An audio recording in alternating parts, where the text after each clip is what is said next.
जय Malhar news चॅनलच्या सर्व प्रेक्षकांना सपना चौधरीचा नमस्कार।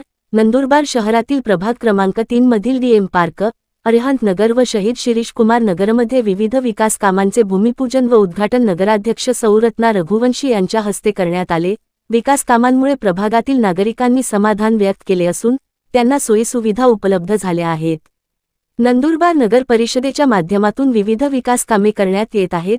त्याचाच एक भाग म्हणून प्रभाग क्रमांक 3 मधील डीएम पार्कमध्ये नवीन जलवाहिनीचे उद्घाटन, त्याचप्रमाणे अरिहंत नगरमध्ये नवीन जलवाहिनीचे भूमिपूजन आणि शहीद शिरीष कुमार नगरातील रस्ता कामाचे भूमिपूजन नगराध्यक्ष सौरत्ना रघुवंशी यांच्या हस्ते करण्यात आले।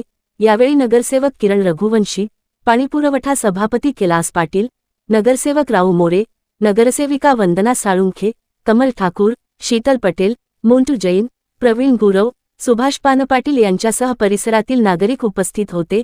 प्रभाग क्रमांक 3 मध्ये विकास कामासाठी नगरसेवक राऊ मोरे, नगरसेविका वंदना साळुंखे यांनी आमदार चंद्रकांत रघुवंशी यांच्याकडे पाठपुरावा केला होता। नागरी सुविधांची कामे असल्यामुळे आमदार चंद्रकांत रघुवंशी यांनी तात्काळ मंजुरीसाठी पालिका अधिकाऱ्यांना आदेशित केले होते। प्रभागात नवीन जलवाहिनीच्या कामामुळे नागरिकांना नियमित व स्वच्छ पाणीपुरवठ्याची सुविधा उपलब्ध होण्यास मदत होणार आहे। वाढत्या लोकसंख्येच्या पार्श्वभूमीवर सक्षम पाणी व्यवस्था उभारणे ही काळाची गरज असून या कामामुळे नागरिकांची अनेक वर्षांची मागणी पूर्ण होत आहे। प्रभागात रस्त्यांमुळे दळणवळणाची साधने उपलब्ध होतील। सपना चौधरी, जय मल्हार न्यूज, नंदुरबार। सर्वप्रथम आपल्या जिल्ह्याचे नेते भैया साहेबांचं मी आभार व्यक्त करेल।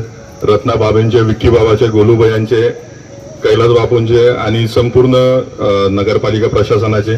पण याच्यामध्ये सर्वात विशेष जर का आभार कोणाचे मान्य करायचे म्हटलं तर डीएम मधले श्रीकांत बाईंचे आभार मान्य करायला पाहिजे आपण सगळ्यांनी। कारण की आपल्या इथे रोड मंजूर झाला होता, मंजूर झाल्यानंतर श्रीकांत बाईंनी सांगितलं की आपल्या डीएम 2 आणि 3 मध्ये अजूनपर्यंत पाण्याची आणि गटरची लाईन आलेली नाहीये। तर मी ताबडतोब तिथून गोलूबाई यांना फोन लावला आणि गोलूबाईंना सांगितलं की इथे रोड मंजूर झालेला आहे पण पाण्याची आणि गटरची लाईन गेलेली नाहीये।